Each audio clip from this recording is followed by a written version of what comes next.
오늘 우리는 세상을 바꾼 성경의 한 구절 속으로 깊이 들어가 보려 합니다. 수많은 신학자와 역사가들이 인류의 물줄기를 바꾼 순간으로 꼽는 종교개혁, 그 거대한 혁명의 불씨가 된 말씀. 바로 사도 바울이 로마 교회에 보낸 편지 로마서 1장 16절과 17절입니다. 특히 오늘 우리의 여정은 한 사람의 인생을 송두리째 뒤바꾸고 마침내 전 유럽을 깨운 마르틴 루터의 복음에 초점을 맞출 것입니다. 본격적인 이야기에 앞서 잠시 여러분의 마음을 모아주시면 감사하겠습니다. 이 이야기가 여러분의 마음에 깊은 울림을 준다면 좋아요와 구독을 통해 저희가 이 귀한 사역을 계속 이어갈 수 있도록 응원해 주십시오. 여러분의 작은 참여는 이 진리의 말씀을 더 널리 전하는 데 큰 힘이 됩니다. 또한 이 말씀을 여러분 주변의 소중한 이들과 나누며 하나님께서 주시는 풍성한 은혜를 함께 누리시기를 진심으로 바랍니다. 자, 그럼 이제 성경을 펴고 로마서 1장으로 함께 떠나보겠습니다. 오늘 우리가 함께 묵상할 말씀은 너무나도 유명한 구절입니다. 하지만 때로는 가장 익숙한 말씀 속에 가장 놀라운 비밀이 숨겨져 있기도 합니다. 오늘 우리는 이 두 구절 속에서 세 가지 중요한 진리를 발견하게 될 것입니다. 그리고 그 마지막 진리에서 마르틴 루터의 삶을 변화시킨 위대한 발견이 무엇이었는지 목격하게 될 것입니다. 우리가 살고 있는 이 시대는 500년 전 16세기만큼이나 영적인 개혁이 절실히 필요한 시대일지 모릅니다. 오늘날 교회는 새로운 도전에 직면해 있으며 어쩌면 우리는 다시 한번 복음의 본질로 돌아가야 할 때인지도 모릅니다. 16세기에 선포되었던 진리의 메시지는 500년이 지난 지금도 여전히 동일한 능력과 생명력을 지니고 우리에게 말씀하고 있습니다. 살아계신 하나님의 말씀 앞에 우리 자신을 세우기 전 먼저 기도로 하나님의 도우심과 축복을 구하겠습니다. 하늘에 계신 우리 아버지, 이것은 당신의 말씀입니다. 사람이 떡으로만 살 것이 아니요 오직 하나님의 입으로부터 나오는 모든 말씀으로 살 것이라 하셨사오니 주님 말씀하여 주시옵소서. 주의 종들이 듣겠나이다. 이 모든 것을 우리 주 예수 그리스도의 이름으로 기도합니다. 아멘. 로마서 1장 16절과 17절 하나님의 말씀을 들어보십시오. 내가 복음을 부끄러워하지 아니하노니 이 복음은 모든 믿는 자에게 구원을 주시는 하나님의 능력이 됨이라 먼저는 유대인에게요 그리고 헬라인에게로다. 복음에는 하나님의 의가 나타나서 믿음으로 믿음에 이르게 하나니 기록된 바 오직 의인은 믿음으로 말미암아 살리라 함과 같으니라. 아멘. 거룩하고 영감 있으며 오류가 없는 하나님의 말씀이 우리 모두의 마음에 영원한 진리로 새겨지기를 소망합니다. 이 짧은 두 구절 안에는 실로 방대한 진리가 담겨 있습니다. 우리는 오늘 이 중에서 세 가지 핵심을 함께 살펴보고자 합니다. 첫째, 내가 복음을 부끄러워하지 아니하노니 라는 구절에 나타난 사도 바울의 용기와 확신, 그리고 자신감을 살펴보겠습니다. 그리고 이 담대함이 마르틴 루터의 삶에서 어떻게 구현되었는지도 함께 볼 것입니다. 둘째, 이 복음은 모든 믿는 자에게 구원을 주시는 하나님의 능력이라는 말씀에 담긴 구원의 능력에 대해 묵상하겠습니다. 그리고 마지막 셋째로, 복음에는 하나님의 의가 나타나서 라는 구절을 통해 구원을 위한 하나님의 의에 대한 바울의 가르침을 깊이 탐구할 것입니다. 바로 이 마지막 부분이 마르틴 루터에게는 인생을 건 투쟁이 지점이자 동시에 천국의 문을 여는 열쇠가 되었습니다. 첫 번째, 복음에 대한 바울의 완전한 확신입니다. 16절에서 그는 선포합니다. 내가 복음을 부끄러워하지 아니하노니, 바울은 복음에 대해 절대적으로 충성했으며 복음의 진리를 온전히 확신했습니다. 그는 자신의 모든 신뢰를 복음 위에 올려놓을 준비가 되어 있었습니다. 그런데 왜 바울은 굳이 복음을 부끄러워하지 않는다고 말해야 했을까요? 아마도 그것은 고린도전서 한 장에서 그가 다루었던 문제와 유사한 맥락일 것입니다.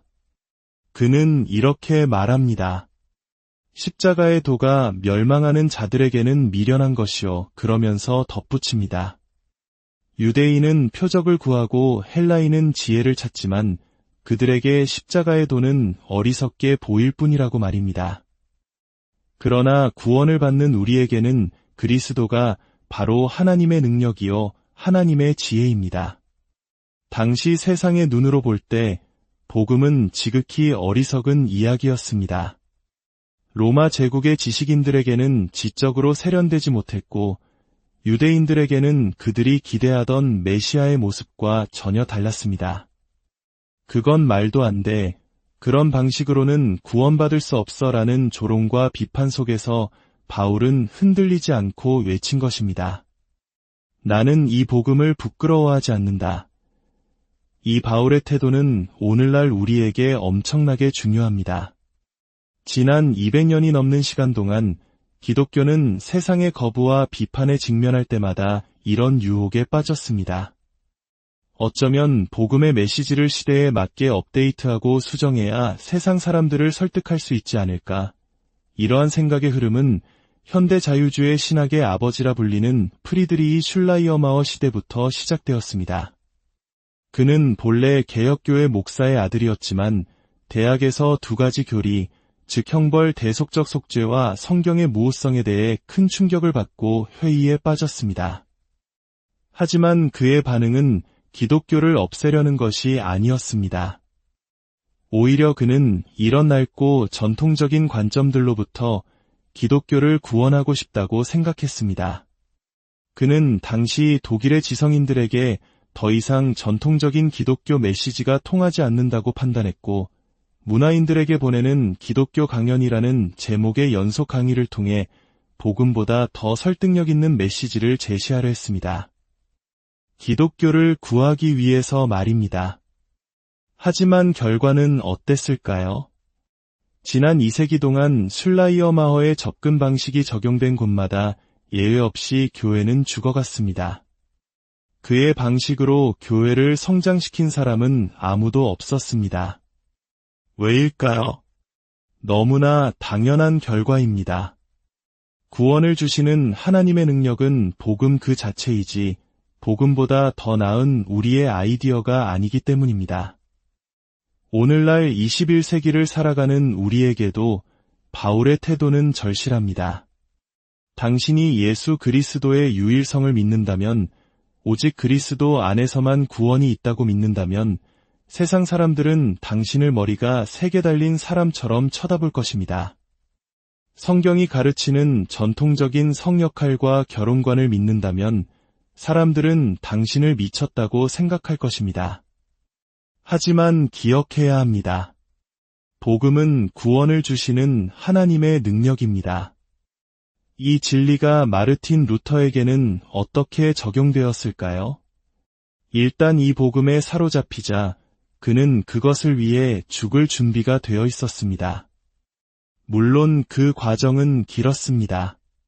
그가 시편 강해를 시작한 것이 1515년경이었고 1517년 10월 31일 비텐베르크 성교회문에 95개조 반박문을 못 박았을 때조차 그는 훗날 회고하기를 나는 여전히 충성스러운 로마 가톨릭 신자였다고 말했습니다.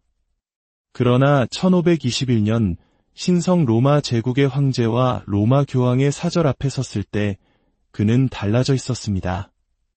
그는 이렇게 외쳤습니다. 내가 여기 서 있나이다. 나는 달리 어찌할 수가 없습니다. 그가 이 말을 했을 때 그에게는 100년 전 얀 후스와 같은 운명을 피할 수 있다는 보장이 전혀 없었습니다. 얀 후스는 루터와 거의 동일한 주장을 하다가 화영대에서 불타 죽었습니다. 주변 사람들이 루터에게 그 주장을 철회하지 않으면 험한 꼴을 당할 것이라고 협박했을 때 그 험한 꼴은 바로 화형을 의미했습니다. 무엇이 마르틴 루터로 하여금 죽음의 위협 앞에서 그토록 담대하게 만들었을까요? 바로 그가 더 이상 복음을 부끄러워하지 않았기 때문입니다. 복음이 그의 삶을 완전히 변화시켰고 그의 태도는 이것이었습니다. 이 진리 때문에 나를 죽이겠다고? 오라, 얼마든지 죽여라. 여러분, 이 진리를 한 번이라도 제대로 이해한다면 그것을 다른 무엇과도 바꿀 수 없습니다. 오늘날 우리 교회에 바로 이런 담대함이 필요합니다. 이것은 생사가 걸린 문제다. 이것이 전부다. 이걸 포기하라고? 차라리 나를 죽여라. 이런 태도는 세상을 두려움에 떨게 할 것입니다. 몇 년 전 존 메가더 목사님께서 한 젊은 여성의 이야기를 들려주셨습니다. 그녀는 이슬람 국가 출신으로 마스터스 대학교 학생이었습니다. 무슬림 관리였던 아버지의 허락을 받고 유학을 왔지만 기독교로 개종한 사실이 알려지자 끔찍한 일을 겪었습니다. 크리스마스 방학 때 고국에 돌아갔을 때 그녀의 삼촌이 그녀를 죽이려 했습니다. 집에 아무도 없는 틈을 타 의자를 부수어 몽둥이로 삼고 그녀를 무자비하게 폭행했습니다. 다행히 아버지가 제때 돌아와 딸을 구하고 즉시 비행기에 태워 캘리포니아로 돌려보냈습니다. 그리고 이렇게 말했습니다. 딸아, 이제 너는 다시는 집에 돌아올 수 없을 거다. 이 소식을 들은 메가더 목사님이 그녀를 만나 물었습니다. 삼촌이 너를 죽도록 때리고 있을 때 이제 죽는구나 생각했을 때 무슨 생각이 들었니? 이제 겨우 18살 대학 신입생인 그녀는 이렇게 대답했습니다. 저는 이렇게 생각했어요. 저 남자에게는 사람을 죽일 수 있는 종교가 있지만 저에게는 저를 위해 죽으신 구원자가 계시다고요. 여러분, 18살입니다. 그녀는 예수님을 위해 죽을 준비가 되어 있었을까요? 그녀는 복음을 부끄러워하지 않았습니다. 복음이 그녀의 삶을 완전히 바꾸었기 때문입니다. 나를 죽이겠다고요? 괜찮아요. 삼촌, 죽이세요. 나는 죽지 않아요. 영원히 죽지 않을 겁니다. 나에게는 예수님이 계시니까요. 이 진리를 믿는 교회와 그렇지 않은 교회의 차이는 하늘과 땅 차이일 것입니다. 두 번째, 복음은 구원을 주시는 하나님의 능력입니다. 16절 하반절을 다시 보십시오. 이 복음은 모든 믿는 자에게 구원을 주시는 하나님의 능력이 됨이라. 먼저는 유대인에게요. 그리고 헬라인에게로다. 바울은 하나님께서 행하신 일, 그리고 그 행하신 일을 선포하는 소식, 즉 복음이 바로 구원을 위한 하나님의 능력이라고 가르칩니다. 다시 말해, 우리는 우리 자신을 구원하는 존재가 아닙니다. 믿는 자들을 구원하시는 분은 오직 하나님이십니다. 자기 구원이라는 개념은 기독교의 본질과 정면으로 배치됩니다. 중세시대의 종교체계는 기본적으로 은혜를 인간이 하나님께 받아들여질 만한 존재가 되도록 돕는 어떤 에너지나 수단으로 여겼습니다. 즉, 은혜는 인간이 스스로의 힘으로 위로워지기 위한 개인적인 자기 완성의 도구였던 셈입니다. 그러나 바울이 말하고 루터가 재발견한 성경의 메시지는 그것이 아니었습니다. 성경의 메시지는 우리가 스스로를 의롭게 만들어 하나님께 받아들여지는 것이 아니라 하나님께서 그 모든 일을 하셔야만 한다는 것입니다. 그리고 하나님은 그 일을 고행이나 성례전 같은 시스템을 통해서가 아니라 오직 복음을 통해 이루십니다. 하나님께서 우리를 구원하기 위해 필요한 모든 것을 행하시고 그 기쁜 소식을 우리에게 선포하시는 것, 그것이 복음입니다. 따라서 복음은 우리가 무엇을 했는지에 대한 선포가 아니며 우리가 무엇을 해야 하는지에 대한 요구는 더더욱 아닙니다. 복음은 우리가 구원받기 위해 하나님께서 무엇을 하셨는지에 대한 장엄한 선포입니다. 이 지점에서 스티븐 프로테로라는 종교학자의 통찰은 매우 흥미롭습니다. 그는 신자가 아니지만 세계 종교를 연구하며 놀라운 사실을 발견했습니다. 그는 세계의 모든 종교를 살펴보면 유독 교리에 깊은 관심을 가진 종교는 단 하나, 바로 기독교뿐이라는 결론을 내립니다. 왜 그럴까요? 왜 기독교는 다른 종교들보다 교리에 그토록 집중할까요?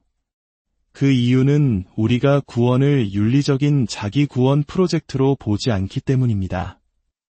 우리는 어떤 선행이나 계율을 지킴으로써 스스로를 구원한다고 믿지 않습니다. 구원은 하나님에 의해 성취되는 사건이며 그것을 설명하기 위해서는 필연적으로 교리가 필요합니다. 교리란 하나님이 누구시며 그분의 성품이 어떠하며 그분이 무슨 일을 하셨는가에 대한 설명이기 때문입니다.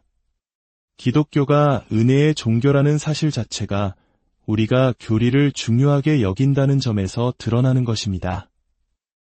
이 진리는 루터에게 시편 22편을 묵상할 때 서서히 그 모습을 드러내기 시작했습니다. 그는 시편을 강해하다가 22편에 이르렀을 때 온 세상이 뒤흔들리는 충격을 받았습니다. 오, 세상에, 이것은 예수님에 대한 말씀이구나. 루터는 평생 안페이퉁이라 불리는 영혼을 향한 끊임없는 공격과 절망감, 버림받았다는 고통에 시달렸습니다. 그런데 시편 22편에서 그는 예수님께서 바로 그 고통을 경험하셨다는 사실을 깨달았습니다.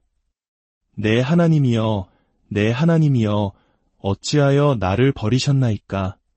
하지만 이상했습니다. 나는 죄인이고 악하며 온갖 끔찍한 욕망으로 가득 차 있지만 예수님은 완전하신 분인데 왜 이런 고통을 겪으셔야 했는가? 이 질문이 성경 전체를 보는 그의 관점을 바꾸기 시작했습니다. 그는 십자가가 분노한 아버지를 달래기 위한 아들의 희생이 아니라 오히려 사랑이신 성부 하나님께서 자신의 공의를 만족시키고 우리를 구원하시기 위한 위대한 경륜이었음을 깨닫기 시작했습니다. 이처럼 복음이 구원을 주시는 하나님의 능력이며 구원의 주체는 오직 하나님이시라는 사실이 그의 마음에 비처럼 비추이기 시작했습니다. 이제 마지막 세 번째 진리입니다. 17절 말씀을 보십시오. 복음에는 하나님의 의가 나타나서 믿음으로 믿음에 이르게 하나니 기록된 바 오직 의인은 믿음으로 말미암아 살리라 함과 같으니라. 바울은 여기서 매우 흥미로운 말을 합니다. 복음 안에는 하나님의 의가 나타난다는 것입니다. 잠시 멈추어 생각해 봅시다. 만약 우리가 오늘날 복음을 잘 아는 평범한 신자들에게 이 문장의 빈칸 채우기 문제를 낸다면 어떨까요? 복음에는 하나님의 가 나타나서 아마 대부분은 은혜, 자비, 사랑과 같은 단어를 떠올릴 것입니다. 물론 틀린 말은 아닙니다. 복음에는 분명 하나님의 은혜와 자비와 사랑이 나타납니다. 하지만 놀랍게도 바울이 가장 먼저 선택한 단어는 바로 였습니다. 이것은 사도 바울에게는 너무나 당연한 것이었습니다. 그는 구원이 오직 은혜로 말미암는다는 것을 뼈저리게 아는 사람이었습니다. 만약 은혜가 아니었다면 그는 다마스쿠스로 가는 길 위에서 이미 한 줌의 재가 되었을 것입니다. 그는 구원이 은혜임을 의심할 필요가 없었습니다. 오히려 그를 경탄하게 만든 것은 하나님께서 우리를 사랑과 은혜와 자비로 구원하시면서도 자신의 의를 조금도 훼손하지 않으셨다는 사실이었습니다. 하나님의 공의는 구원 사역 안에서 완벽하게 입증되었습니다. 그런데 역설적으로 바로 이 하나님의 의라는 표현이 마르틴 루터를 평생 괴롭혔습니다. 그는 흠없는 수도사가 되기 위해 필사적으로 노력했습니다. 그는 하나님이 의로우시다는 것을 알았고 자신이 그렇지 않다는 것도 알았습니다. 그래서 그는 중세교회가 가르치는 모든 것, 수도원이 하라고 하는 모든 것을 행하며 스스로 거룩하고 의로운 사람이 되어 하나님께 인정받으려 했습니다. 하지만 아무것도 효과가 없었습니다. 그는 깨달았습니다. 만약 하나님이 의로우시고 내가 그분께 받아들여지기 위해 나 또한 의로워져야 한다면 나는 절망적인 상황에 처한 것이라고 말입니다. 하나님의 의라는 말은 그에게 두려움의 대상이었습니다. 그것은 의로우신 하나님께서 불의한 자들을 심판하시는 공의를 의미했기 때문입니다. 그는 스스로가 불의한 자임을 알았기에 하나님의 심판 외에는 아무것도 기대할 수 없다고 생각했습니다. 그는 훗날 이렇게 고백했습니다. 나는 의롭고 진노하시는 하나님을 사랑하지 않았고 오히려 그분을 미워하고 그분에 대해 불평했다. 그렇게 로마서 1장 17절과 씨름하며 밤낮으로 묵상하던 어느 날 그는 마침내 깨달았습니다.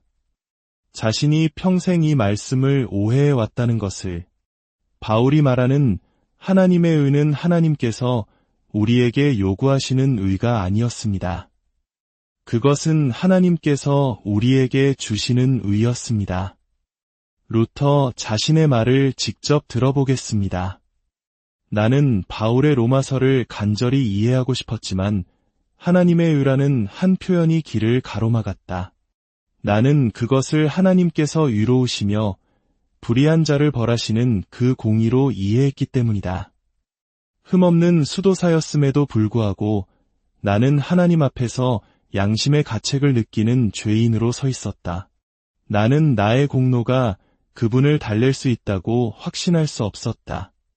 그래서 나는 의롭고 진노하시는 하나님을 사랑하기는커녕 미워하고 원망했다. 그러나 나는 밤낮으로 고뇌하며 마침내 하나님의 의와 의인은 믿음으로 살리라는 말씀 사이의 연관성을 보게 되었다. 그때 나는 깨달았다. 하나님의 의란 은혜와 순전한 자비로서 하나님께서 믿음을 통해 우리를 의롭다 하시는 바로 그 의라는 것을. 그 순간 나는 다시 태어난 것 같았고 활짝 열린 문을 통해 낙원으로 들어간 것 같았다. 이전에는 하나님의 의라는 말이 나를 증오로 가득 채웠지만 이제는 말할 수 없이 달콤한 사랑으로 다가왔다. 바울의 이 구절은 나에게 천국으로 가는 문이 되었다. 그는 깨달은 것입니다. 이 의는 내가 노력해서 얻는 것이 아니라 오직 믿음을 통해 외부로부터 나에게 주어지는 선물이라는 것을. 이 깨달음이 모든 것을 바꾸었습니다. 로마 가톨릭의 반종교개혁 학자였던 벨라르미노 추기경은 이런 말을 남겼습니다. 개신교의 근본적인 오류는 우리가 이 세상에서 구원의 절대적인 확신을 가질 수 있다고 믿는 것이다. 그의 통찰은 매우 날카롭습니다.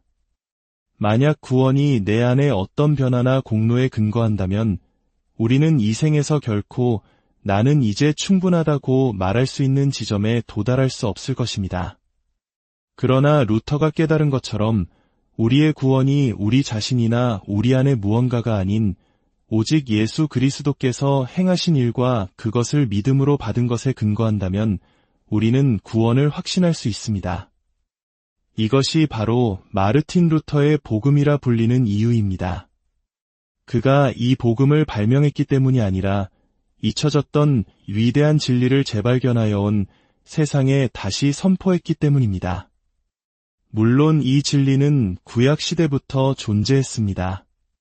바울 자신도 이 교리가 하박국 선지자로부터 왔다고 인용하며 아브라함이 믿음으로 의롭다 여김받았던 창세기의 사건을 상기시킵니다.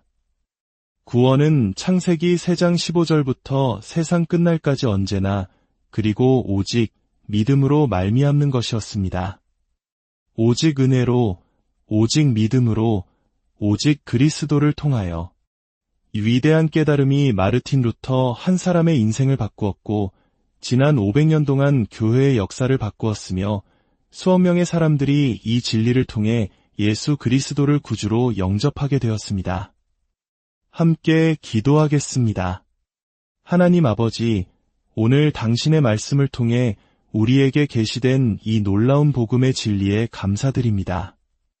우리 자신의 노력이 아닌 오직 예수 그리스도 안에서 주어진 당신의 의를 믿음으로 받아 누리게 하시니 감사합니다.